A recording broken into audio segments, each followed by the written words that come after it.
जय श्री कृष्ण। राधे राधे। मित्र, भगवान कृष्णએ અર્જુનને 31મા શ્લોકમાં પોતાના મત વિશેની વાત કરી।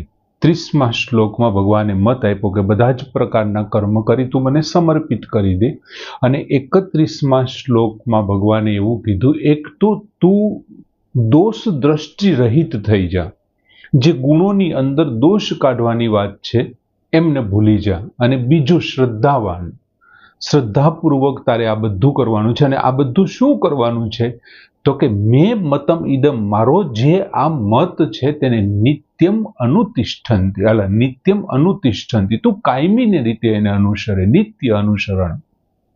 એકાદ વખત કરે, એકાદ મહિના માટે, એકાદ દિવસ માટે, એકાદ સપ્તાહ માટે, એમ નહીં, નિત્ય માનો, કેમ કે પોતે નિત્ય છે, એમનો સિદ્ધાંત નિત્ય છે, એમનો મત નિત્ય છે।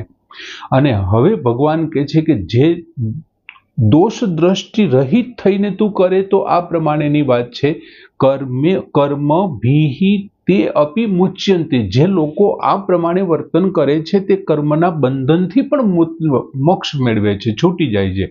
અને હવે જે આ પ્રમાણે નથી કરતા એ લોકોની શું હાલત થાય છે, ને ભગવાન 32મા શ્લોકમાં વાત કરે છે કે યે તું એતત અભ્યસુયંત ન અનુતિષ્ઠતિ મે મતમ, સર્વ જ્ઞાન વિમૂઢા તાન વિદ્ધિ નષ્ટાન અચેતસઃ।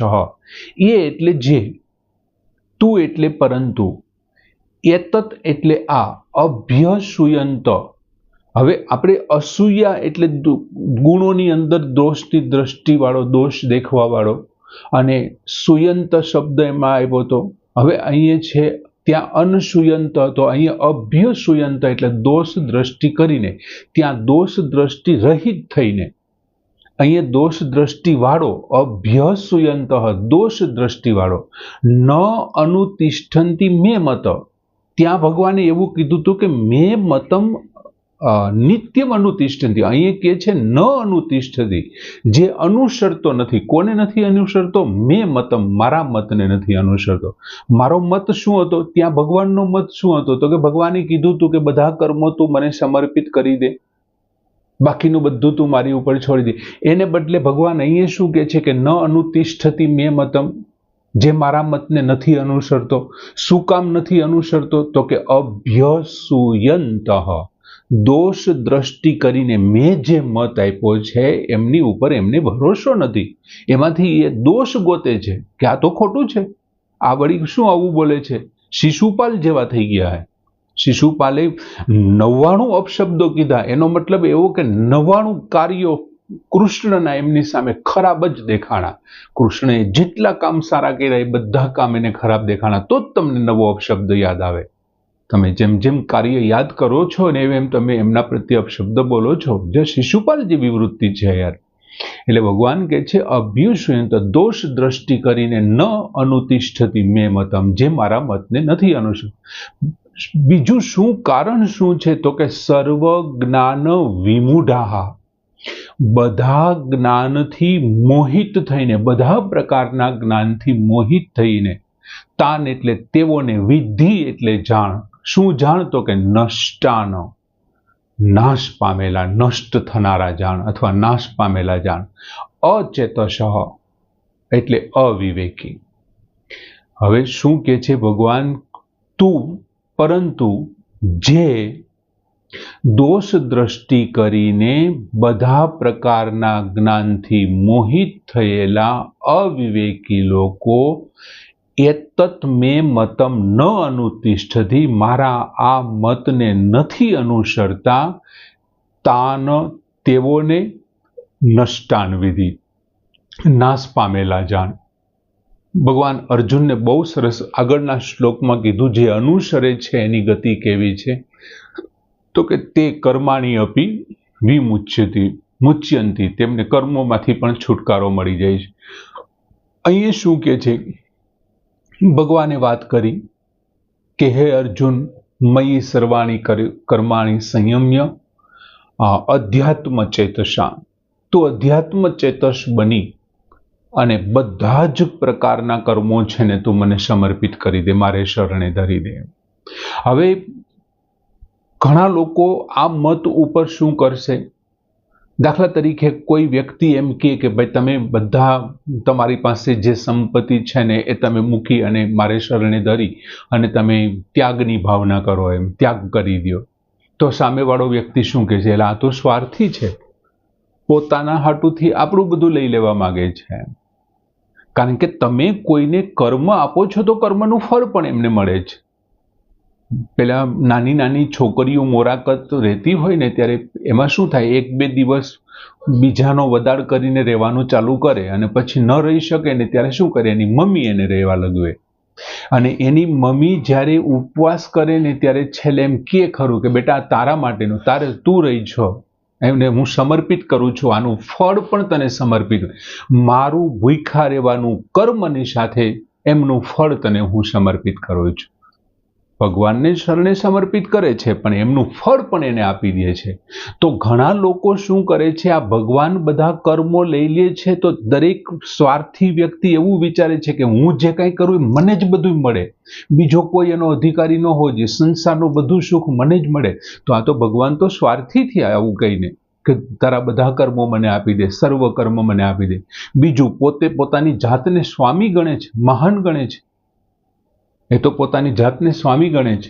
એટલે આ જો આમાં શું થાય છે, અભ્યુષુયંત દોષ દ્રષ્ટિ કરે છે. અને પછી આપણે ભગવાને જે મત આપ્યો કે આ તું કર્મ રહિત થઈ જઈશ, તને કર્મના બંધન માનશે નહીં. તો હવે આ લોકો શું કહે છે કે કર્મ જો છોડી જ દેવાના છે, એટલે કે કર્મ બીજાને સમર્પિત કરી દેવાના છે, એની સાથે એનું ફળ સમર્પિત કરી દેવાનું છે. તો કોઈ દિવસ શક્ય છે કે કર્મ વિના, કામના વિના, કોઈ પણ પ્રકારની કામના વિના સંસાર શક્ય છે ખરો? સંસાર શક્ય જ નથી. કામના, વિવિધ કામનાઓને કારણે તો સંસાર ચાલે છે. માટે આવું વિચારી, આવા તર્ક મૂકી અને ભગવાનના મતમાં પણ દોષ જોશે કે એનો મત જ ખોટો છે. કામના વગરનો સંસાર હાલે કેવી રીતથી? ભગવાન એમ કે છે કામના વિનાનો થઈ જાય.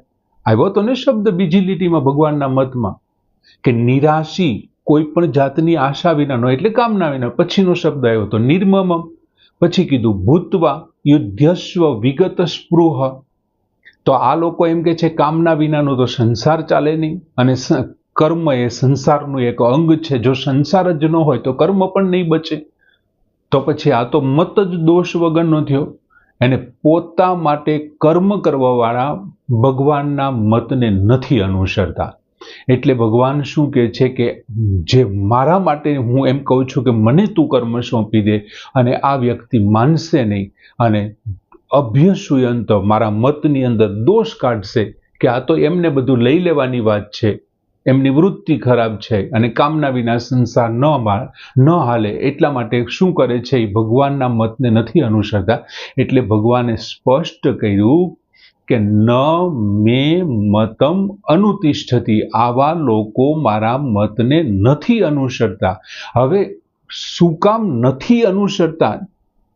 તો કે એ ભગવાનને અને ભગવાનના મતની અંદર દોષ કાઢે છે, અભ્યસુયંત. પણ એમની પાછળનું કારણ શું? દોષ કાઢવાની કેપેસિટી શું એમની? તો કે સર્વ જ્ઞાન વિમૂઢા. એ લોકો કેવા છે? સર્વ જ્ઞાન વિમૂઢા, જે બધા જ પ્રકારના જ્ઞાન છે એમનાથી મોહિત થયેલા છે. હવે બધા પ્રકારના જ્ઞાન એટલે શું? તો કે વિવિધ પ્રકારની જે 64 કલાઓ છે. કોઈ ચિત્રને કારણે મોહિત છે, કોઈ શિલ્પને કારણે મોહિત છે, કોઈ નૃત્યને કારણે મોહિત છે, કોઈ સંગીતને કારણે મોહિત છે. આવી જે 64 કલાઓના સ્વામી ભગવાન કૃષ્ણ હતા, એમ 64 કલાઓમાં પોતે એમાં મશગુલ છે, મોહિત છે. અને એમને કારણે પોતે જ સર્વસ્વ છે, બીજો કોઈ સર્વસ્વ નથી.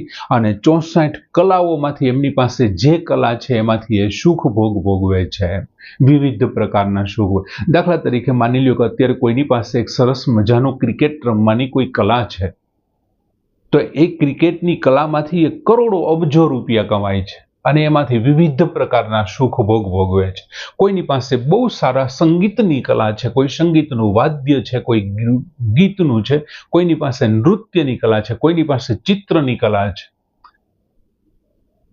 આવા ઘણા બધા છે કે જે લાખો રૂપિયા પોતાના કલાઓથી અને એમના જે બધા જ કાર્યો છે ને વિવિધ સુખ ભોગથી મોહિત થાય છે, વિવિધ પ્રકારના સુખ એમાંથી મળે છે.